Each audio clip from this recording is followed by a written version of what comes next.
Bonjour et bienvenue sur Éducation Voyageuse, moi c'est Justine et aujourd'hui on va parler de vocabulaire, de didactique des langues.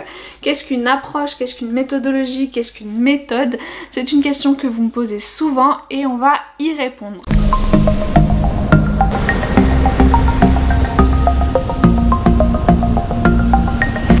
Juste avant de commencer, si tu n'es pas encore abonné à ma chaîne, je t'invite à le faire. Tu peux activer la cloche pour recevoir les notifications des vidéos que je publie.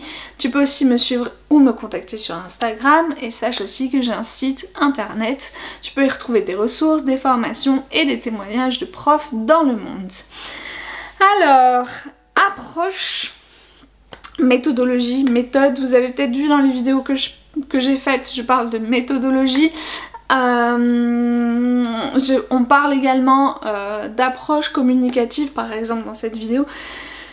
De quoi parle-t-on? À quoi faisons-nous référence? Eh bien, je suis allée voir un petit peu dans la littérature ce qui se dit. J'ai trouvé des définitions de l'approche et de la méthode par un linguiste italien qui s'appelle Paolo Balboni. Lui, il définit seulement l'approche et la méthode. Vous allez voir que c'est quelque chose qui ne s'applique pas forcément au cas français. Donc l'approche pour lui, c'est en fait une philosophie carrément du projet d'éducation linguistique.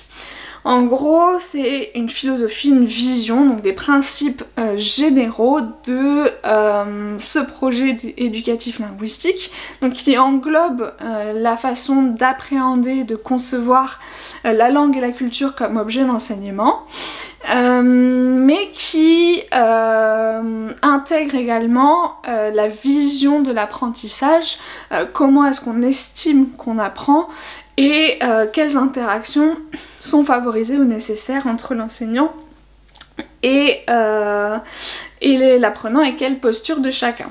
Donc c'est vraiment de l'ordre de la vision, de la philosophie, des principes généraux on va dire. Et la méthode, lui, il la définit comme la transposition, la traduction opératoire opérationnelle de cette approche-là. Donc ça va être toutes les techniques, support, programme, typologie des activités, qu'on va définir pour mettre en place de manière pratique et opérationnelle dans nos cours l'approche. Donc ça c'est ce que nous dit ce monsieur. Donc il dit clairement que ce qu'on appelle par exemple approche communicative, approche lexicale, en vérité ce ne sont pas des approches mais plutôt des méthodes puisque ce sont des techniques opérationnelles, des traductions d'une approche, d'une philosophie, mais que ce ne sont pas que les principes généraux, c'est vraiment des méthodes. Très bien. Maintenant il dit, et je suis assez d'accord avec lui, et ce que je vais vous annoncer est aussi soutenu par d'autres chercheurs, notamment en France, KDO et jamais, c'est qu'en France on a un petit peu la particularité de parler de trois choses différentes. On a l'approche, on a la méthodologie et on a la méthode.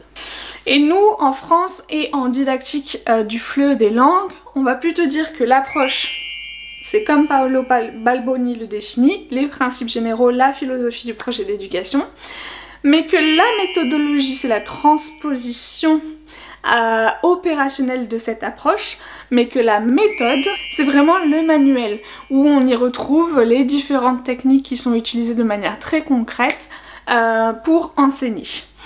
Vous entendez souvent parler du méthode tatata, méthode tatata pour parler en fait du manuel. Donc, si je résume, on parle de l'approche pour évoquer les principes généraux, donc c'est assez large et assez philosophique. De la méthodologie, donc par exemple, dans ce cas-là en français on mettrait l'approche communicative, la perspective actionnelle dans ce rang-là, pour traduire de manière un peu plus opérationnelle des philosophies ou des principes généraux.